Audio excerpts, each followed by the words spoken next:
다 같이 신앙 고백함으로 기도에 시작합니다.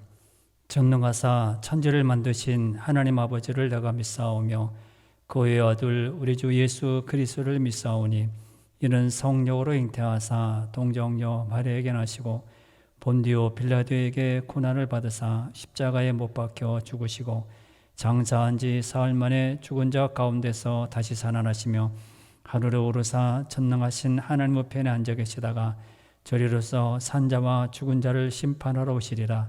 성령을 믿사오며 거룩한 공예와 성도가 서로 교통하는 것과 죄를 사하여 주시는 것과 몸이 다시 사는 것과 영원히 사는 것을 믿사옵나이다. 아멘. 찬송가는 202장입니다. 202장 다 같이 찬양합니다.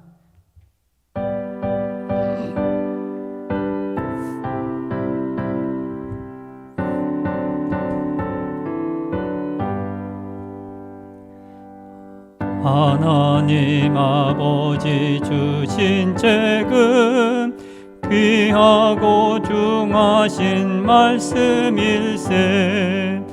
기쁘고 반가운 말씀 중에 날 사랑한단 말 참 좋도다. 주께서 나를 사랑하니 즐겁고도 즐겁도다. 주께서 나를 사랑하니 나는 참 기쁘다. 구속의 은혜를 저버리고 어긋난 딴 길로 가다가도 예수의 사랑만 생각하면 곧 다시 예수께 돌아오리. 주께서 나를 사랑하니 즐겁고도 즐겁도다. 주께서 나를 사랑하니 나는 참 기쁘다. 구주의 영광을 바라보며 예수의 이름을 찬양하리.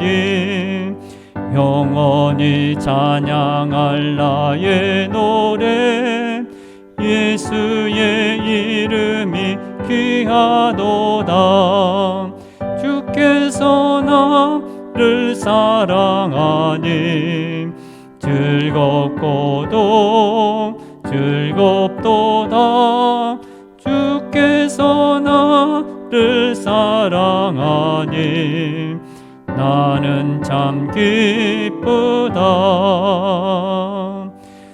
주 예수 날 사랑하시오니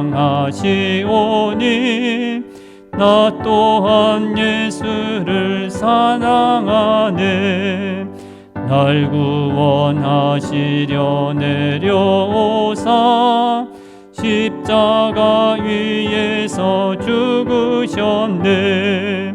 주께서 나를 사랑하니 즐겁고도 즐겁도다. 주께서 나를 사랑하니 나는 참 기쁘다. 주 예수 날 사랑하시오니 마귀가 놀라서 물러가네. 주 나를 이렇게 사랑하니 그 사랑 어떻게 보답할까. 주께서 나를 사랑하니 즐겁고도 즐겁도다. 주께서 나를 사랑하니 나는 참 기쁘다. 아멘. 오늘부터 열왕기하가 끝나고 잠언을 시작해서 마지막 끝날 때까지 함께 기도하러 갑니다. 오늘은 잠언 1장입니다. 잠언 1장 7절 한 절만 보겠습니다. 잠언 시편 잠언 1장 7절입니다. 7절 한 절만 읽고 기도에 시작합니다. 1장 7절입니다. 여호와를 경외하는 것이 지식의 근본이거늘 미련한 자는 지혜와 훈계를 멸시하느니라. 아멘. 잠언은 지혜의 글이라 이렇게 말합니다. 잠언이라는 말은 삶을 사는데 교훈이 되는 짧은 글들을 말합니다. 그래서 오늘부터 우리가 살펴보는 이 잠언서에 보면 우리가 지혜로운 그런 말들이 많이 기록이 되어 있습니다. 그래서 1절 말씀이 보면 오늘 보면 1절에 보면 이렇게 시작합니다. 다윗의 아들 이스라엘 왕 솔로몬의 잠언이라 이렇게 말씀합니다. 잠언서를 기록한 이가 솔로몬이라고 밝히는 것은 솔로몬은 지혜의 사람이기 때문에 이 글은 지혜의 글이라는 것을 뜻하는 말씀입니다. 솔로몬의 지혜에 대해서는 남방 여왕이 그 지혜를 듣고 싶어서 먼 길을 찾아온 그런 기록이 열왕기상 10장 1절로 13절 그리고 누가복음에 보면 11장 31절에 기록이 되어 있습니다. 솔로몬의 지혜에 대해서 열왕기서를 기록한 것을 보면 그의 지혜가 동쪽 모든 사람의 지혜보다 뛰어났다.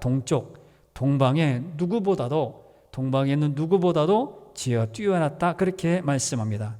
그래서 열왕기상 4장 30절부터 34절 29절은 나중에 읽고요.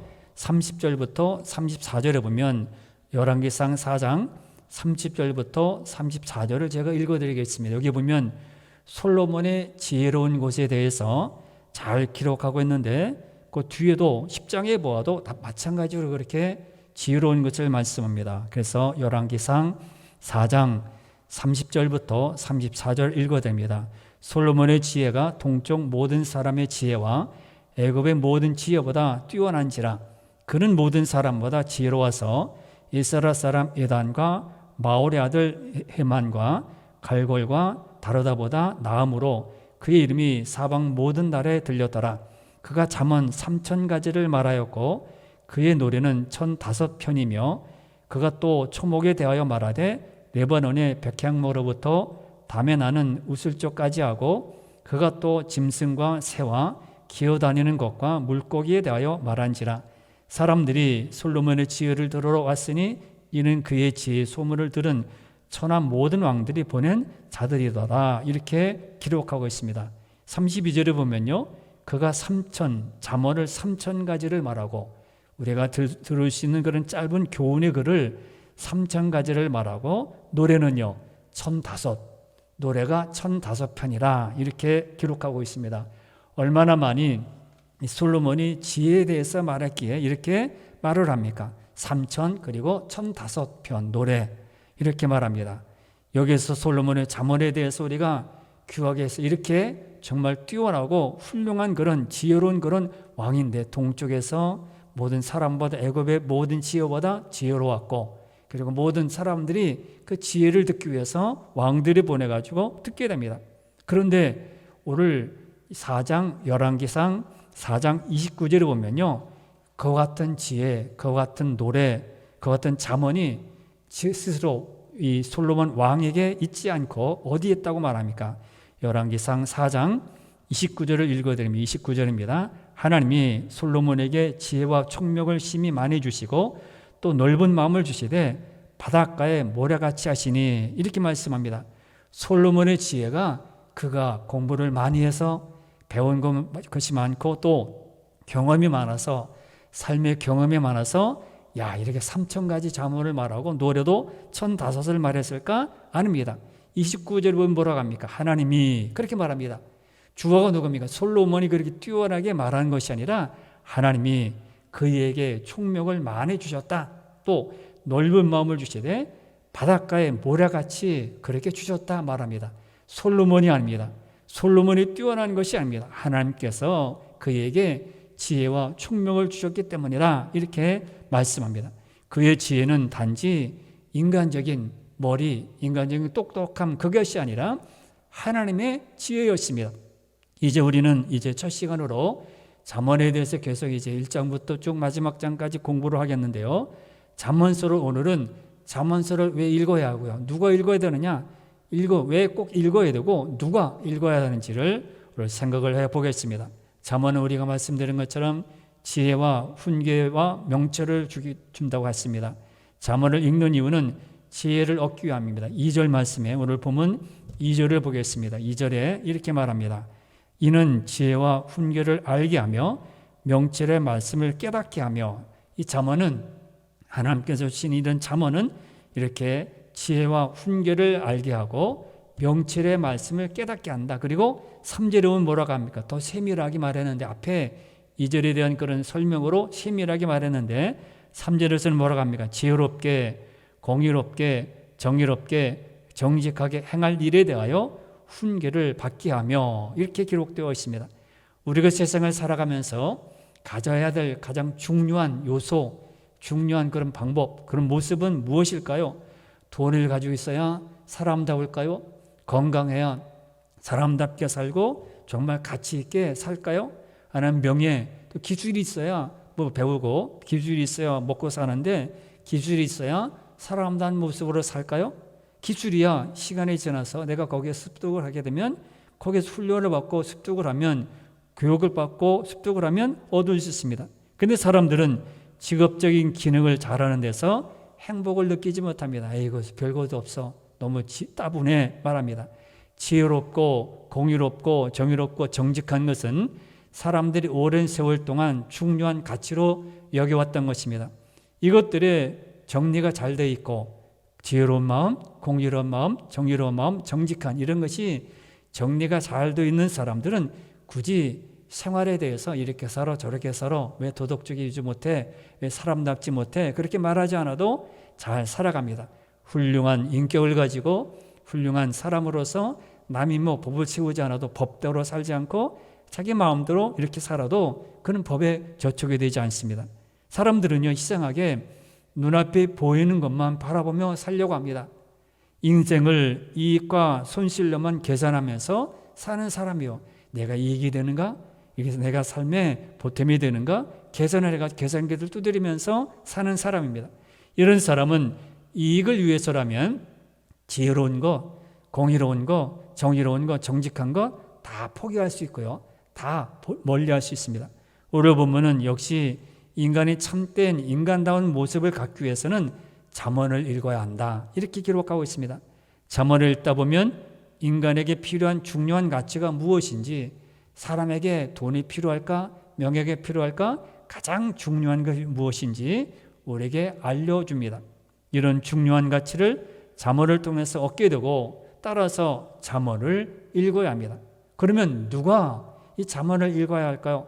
인간이면 다 읽어야 되는데 4절부터 6절 말씀이 그 내용이 나타나 있습니다. 어리석은 자, 그래서 그렇게 젊은 자, 지혜 있는 자, 명철한 자가 읽어야 한다, 이렇게 말합니다. 먼저 4절에 보면 4절 말씀을 읽어보겠습니다. 4절입니다. 4절 말씀에서 이 두 가지 사람이 나타나는데, 어리석은 자를 슬기롭게 하며 젊은 자에게 지식과 근신함을 주기 위한 것이니, 이렇게 말합니다. 첫 번째로 나타난 사람이 어리석은 자가 잠언을 읽어야 한다 말합니다. 필수적으로 이 어리석은 사람이 이렇게 읽어야 한다. 그러면 어떻게 되냐고요? 슬기롭게 만들어준다고 말씀합니다. 잠언은 지혜로운 글입니다. 그러므로 어리석은 자가 잠언을 읽으면 슬기로운 사람이 되는 겁니다. 어리석은 자가 슬기로움을 얻을 수 있는 방법은 바로 이 지혜의 글을 가까이 함으로 이루어지는 것입니다. 어려서부터 성경을 가까이 하는 사람은 후에도 지혜로운 사람이 되기 때문에 항상 성경을 이렇게 읽고 살아갑니다. 젊은 사람, 그러므로, 그리고 두 번째로 뭐라고 합니까? 4절에 보면 젊은 사람들이 읽어야 되는데, 젊은 사람들은 특징이 뭡니까? 도전이 있고 진취적이고 뭘 이렇게 혈기왕성해서 뭔가 이렇게 분명하게 앞으로 나아가려고 하는 그런 마음들이 있습니다. 그런데 덮어놓고 이렇게 막 나가려고 하고, 덮어놓고 막 진취적인 마음으로 도전을 막 하다가 실패할 수도 많습니다. 그래서 이 오늘 본문에서 보면 젊은 사람들이 읽어야 한다. 그래서 지식을 얻어야 된다. 그리고 근신함을 가져야 된다, 이렇게 말합니다. 지식과 근신을 주기 위한 것이기 때문에 젊은 사람들은 반드시 이 잠언을 읽어야 한다고 말합니다. 젊다는 이유만으로 패기만 앞세우다 보면 오히려 에너지만 힘만 낭비하고 남은 곳이 없게 됩니다. 온전한 지식을 갖게 되면 생각이 달라지고 내가 잘못됐거나 힘만 가지고 안 되는구나, 지혜가 지식이 있어야 되는구나 알게 되는 것이죠. 그래서 행동이 달라지고요. 그래서 목표가 달라집니다. 젊다는 것을 착각하지 않고 실제적으로 잘 관리하게 되고요. 젊은 사람들이 잠언을 읽으면 그래서 자신의 젊음을 무한정으로 그렇게 사용하지 않습니다. 참된 마음으로 시간되게 살아갑니다. 그러므로 우리는 젊은 사람들도 이렇게 이 잠언을 읽어야 합니다. 그래서 뭐라고 합니까? 지식을 얻게 되고요. 그 다음에 근신한 자가 된다. 잠언은 젊은 자에게 근신이 뭡니까? 말이나 행동을 삼가고 조심하다, 그런 뜻입니다. 국어사전에 보면 행동을 삼가고 조심하는 것. 잠언을 읽는 자들은 신체적 절정기에도 방심하는 자가 되지 않고 온전한 마음으로 살아갑니다. 근신을 주신 하나님의 인도를 받아서 보다 더 진실되게 살아가게 되는 것입니다. 그리고 세 번째는 뭡니까? 5절 말씀을 보겠습니다. 5절에 보면 5절 이렇게 말합니다. 5절에 지혜 있는 자는 듣고 학식이 더할 것이요 명철한 자는 지략을 얻을 것이라, 이렇게 말합니다. 지혜로운 자입니다. 세 번째 읽어야 될 사람은 지혜로운 사람도 이 잠언을 읽어야 한다. 지혜로운 사람도 어떻습니까? 자기가 지혜가 필요하잖아. 난 똑똑해. 난 다 알아. 모르는 거 없어. 그래서 도전하지 않고 읽지 않고 이렇게 학식을 채우지 않습니다. 지혜로운 사람의 지혜도 계속 갈고 닦지 않으면 그 지혜롭지 못한 사람과 똑같아집니다. 평범한 사람이 되는 거예요. 그래서 어떤 사람이 그렇게 말합니다. 아무리 뛰어나도 대학을 졸업한다면 평범한 사람이 되고 나이가 70이 되고 80이 되면 돈 가진 거, 학식 아무것도 아니다. 다 평범한 사람이 된다고 했어요. 대학을 졸업하고 박사가 되고 뭐 높은 지위 있고 그럴 때는 정말로 뭐 다른 사람 못 따라갈 것이죠. 그러나 나이가 70이 80이 되면 거기서 거기라는 거예요. 높은 사람도 그렇고 낮은 사람도, 가난한 사람도 다 평범하게, 지식도 평범하게 됩니다. 가난한 못 배운 사람도요 70에서 80이면 인생 경험으로 그거 아니야 그러면서 뭐 의사도 필요 없고요, 모든 생활에 대해서 지혜가 있습니다. 평범한 사람이 되는 겁니다. 그러므로 지혜로운 사람도 이렇게 갈고 닦지 않으면, 책을 읽지 않으면 평범한 사람이 되고 맙니다. 그래서 지혜로운 사람은 항상 책을 읽거나 사색을 하는 것입니다. 잠언서는 이런 데 도움이 됩니다. 그러므로 세상의 지혜서보다 잠언을 꼭 읽어야 합니다. 잠언은 다른 지혜로운 그런 글들보다 하나님의 영감으로 지어졌고 영감으로 기록된 것이기 때문입니다. 세상에는요 글도 엄청나게 넘쳐납니다. 은어, 아람이 무슨 좋은 글, 아람이 무슨 사람이 말했던 글, 유명한 뭐 철학자나 이렇게 소설가나 쓴 글을 많이 공유도 합니다. 공유를 해가지고 이런 참 좋은 글이 있다, 오늘 이렇게 아름다운 글이 있다, 좋은 표현을 참 너무너무 잘했다. 그러나 성경만큼요 성경보다 지혜롭지 못합니다. 성경은요 하나님 영감으로 기록된 것이기 때문에 어떠한 책보다 우리에게 힘이 되고요, 우리에게 용기가 되고 우리 생명이 됩니다. 지혜로운 사람도 잠언을 읽음으로 더 지혜로울 수 있고요, 소설책 읽고 그러면 참 재밌다, 시를 읽으면 참 재밌구나, 좋구나, 그것으로 읽고 있습니다. 그러나 성경은 하나님의 영감으로 기록된 것이기 때문에 지혜로운 사람이 읽으면 더 지혜롭게 됩니다. 또 네 번째 뭡니까? 네 번째 5절에 보면 뭐라고 하죠? 명철한 사람입니다. 명철한 사람 마찬가지입니다. 그에게도 잠언이 필요하다는 겁니다. 아무리 명철한 사람이라도 이전에 가졌던 그런 명철, 똑똑한 것 아무리 생각처럼 뒤로 흘러가면 다 잃어버립니다. 젊을 때는 뭐 전화번호를 200개 외우고요, 성경 구절도 뭐 다 외우고 시편도 다 외우고, 아는 모르는 사람 없고 그 사람에 대해서 어디 가도 모르는 것이 없습니다. 그러나 점점 시간이 지나고 나이가 들면 다 잃어버립니다. 전화번호가 깜빡깜빡거리고 냉장고 문 연 다음에 가만히 있어서 내가 뭘 가지려고 왔지? 내가 뭐 하려고 지금 했지? 지금 이렇게 가위를 들었는데 왜 내가 가위를 들고 있을까? 그럽니다. 명철한 사람도 매일매일 잠언을 읽을 때에 우리 명철한 사람이 되는 겁니다.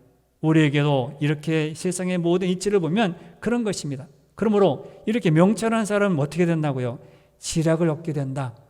명철한 사람은 지략을 얻게 된다. 5절 밑에 보면 이 잠언을 가까이 하면 지략은 뭡니까? 어떤 일이나 문제를 명철하게 포착하고 분석 및 평가하여 해결 대책을 능숙하게 세우는 뛰어난 슬기, 이런 것을 말합니다. 그러니까 어떤 일에 대해서 슬기롭게 헤쳐나가는 그런 마음들입니다. 명철한 사람도 자만을 가까이해서 이런 지략들, 우리가 뛰어난 지략이 있지만은 하나님의 지략보다 더 위대하지 못합니다. 그렇게 하면 할수록 우리는 조화롭게 세상을 살아갈 수 있는 지혜를 얻게 되는 겁니다. 그러므로 우리는 잠언을 읽을 대상은 어리석은 사람을 읽어야 하고요, 젊은 사람도 읽어야 하고요, 지혜 있는 사람도 읽어야 하고요, 명철한 사람도 읽어야 합니다. 우리는 이들 중에 속해 있습니다. 우리가 잠언을 읽으면 읽을수록 슬기를 얻게 되고요, 지식을 얻게 되고요, 근신하게 되고 학식을 더하고 지략을 얻게 된다 말씀합니다. 우리가 살아가는 삶은 항상 풍부하고 진지하게 만들어줄 것입니다. 그래서 우리는 잠언을 읽어야 합니다. 그럼 왜 그렇겠습니까? 왜 잠언을 읽어야 합니까? 잠언은 우리가 하나님 말씀이기 때문입니다. 7절을 보겠습니다. 왜 이렇게 피곤한데 지치는 시간인데, 우리가 바쁜 시간인데 왜 이렇게 잠언을 읽어야 할까? 7절에 나타나 있습니다. 7절을 읽어드립니다. 여호와를 경외하는 것이 지식의 근본이거늘 미련한 자는 지혜와 훈계를 멸시하느니라. 지식의 근본이라는 겁니다. 하나님의 말씀이기 때문입니다. 잠언은 하나님의 말씀이기 때문에, 여호와를 경외하도록 만들기 때문에 그것은 지식의 근본입니다. 가장 뿌리입니다. 그러므로 이 잠언을 우리가 읽어야 합니다. 잠언은 읽을 때 이렇게 어리석은 사람, 젊은 사람, 지혜로운 사람, 명철한 사람이 이렇게 슬기를 얻고 지식을 얻고 근신하고 또 학식을 더하고 지략을 얻게 되는 것입니다. 하나님은 이 세상을 우리에게 그냥 맡겨놓고 마음대로 하라 그러지 않습니다. 다스리시고 보호하시고 우리를 온전한 것으로 만들어 가십니다. 그러면서 뭐라고 합니까? 하나님의 말씀은 6절 말씀에서 이렇게 기록되어 있습니다. 하나님의 말씀은 지혜로운 말씀인데 이 말씀은 깨달을수록 오묘하다. 6절을 읽어드립니다. 잠언과 비유와 지혜 있는 자의 말과 그 오묘한 말을 깨달으리라, 이렇게 말씀합니다. 그것을 읽을 때, 잠언을 읽을 때 깨닫게 된다고 말씀합니다. 시편 139편 14절에 보면 내가 주께 감사함은 나를 지으심이 심히 기묘하심이라, 이렇게 말씀합니다. 기묘, 개역 한글에는 신묘막측이다 이렇게 기록했는데 개역 개정에는 기묘하시다, 기이하시다 이렇게 해석을 해놓았습니다. 잠언서의 지혜는 천지를 창조하신 하나님의 지혜이기 때문에 우리는 결코 이것을 떠나서는 안 됩니다. 그러므로 솔로몬의 지혜가 아닙니다. 이것은 하나님께서 솔로몬을 통하여 기록하게 만드신 것입니다. 솔로몬은 영광스럽게도 하나님의 지혜를 전달하는 도구로 사용을 받은 겁니다. 바울이나 그 밖에 다른 성경의 저자들도 마찬가지입니다. 그들이 뛰어나서 그것을 기록한 것이 아니라 하나님께서 그의 손을 빌려서 기록해가 만든 겁니다. 이런 하나님의 지혜를 담은 잠언 역시 오묘하고 기묘하다. 오묘? 기묘? 이것을 국어사전에서 한번 찾아봤습니다. 오묘? 오묘가 뭐지? 찾아봤더니 심오하고 미묘하다. 이것도 이상해요. 저도 이거 국어사전을 찾으면서 의문점을 갖는 것이 뭐냐? 이게 오묘하다는 것을 찾으면 속시원하게 풀이를 해서 이것이구나 그렇게 해야 되는데, 보면은 심오하고 미묘하다. 더 모르겠어요. 국어사전을 보면 더 모르겠습니다. 심오, 깊은 마음이다, 깊은 마음이다 그렇게 해서 깊은 것이다. 미묘하다, 미묘하다로 쉽게 이렇게 나닿지 않습니다. 심오하다는 뭡니까? 매우 깊고 오묘하다. 그래서 심오하다를 한번 찾아봤습니다. 심오하다를 뭐라고 해석했냐면 매우 깊고 오묘하다. 또 오묘가 또 나옵니다. 이게 도대체 뭐야? 국어사전이 점점 어려워요. 그래서 미묘하다는 또 뭐야? 미묘하다. 심오하고 미묘하다고 했으니까 미묘는 또 뭐야? 딱히 뭐라고 꼬집어 말할 수 없게 야릇하다. 야릇하다는 또 뭐야? 야릇하다. 이 오묘, 또 기묘는 뭡니까? 기묘. 보통과는 다르게 이상 야릇하다. 야릇하다는 뭡니까? 그래서 야릇하다를 찾아봤습니다. 표현하기 어렵게 묘하고 이상하다. 묘하고 이상하다. 그렇게 말합니다. 그래서 묘하다를 또 찾아봤습니다. 보통의 것과 다른 특색을 지녀 이상 야릇하고 신기하며 낯설다. 이렇게 국어사전에 해석을 해놓았습니다. 점점 모르겠어요. 오묘하고 기묘하다는 것. 우리가 말로 표현할 수 없고 우리가 받아들일 수 없고 정말 깊고 귀한 것이다. 그렇게 우리는 해석할 수 있습니다. 보통과는 다르다. 짧게 말하면 그렇게 말씀드릴 수 있겠죠. 그래서 잠언서를 읽으면 읽을수록 하나님의 뜻을 깨닫게 되고요. 하나님의 뜻이 얼마나 기쁜가를 알 수 있는 것이 되고 하나님의 지혜의 깊이가 느껴질수록 감사와 찬양이 나오게 되는 겁니다. 하나님의 손길을 깨닫고 싶다면 잠언서를 보아야 합니다. 실제로 잠언을 묵상하며 사는 성도는 하나님의 깊은 지혜를 깨달아서 이 세상에 하나님의 성품을 유지하고 드러내는 사람들이 됩니다. 사랑하는 성도 여러분, 잠언은 지혜로운 그런 글입니다. 하나님의 오묘하심을 깨닫게 되는 글입니다. 잠언을 읽는 사람은 그만큼 하나님과 가까운 사람이며 하나님을 이해하는 사람입니다.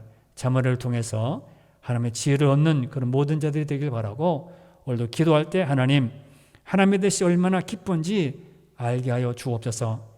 하나님의 뜻을 깨닫게 하여 주옵소서. 하나님의 지혜를 얻는 자들이 되게 하여 주옵소서. 이렇게 기도하는 그런 기도의 시간이 되시기를 바랍니다. 다 같이 기도합니다. 주여,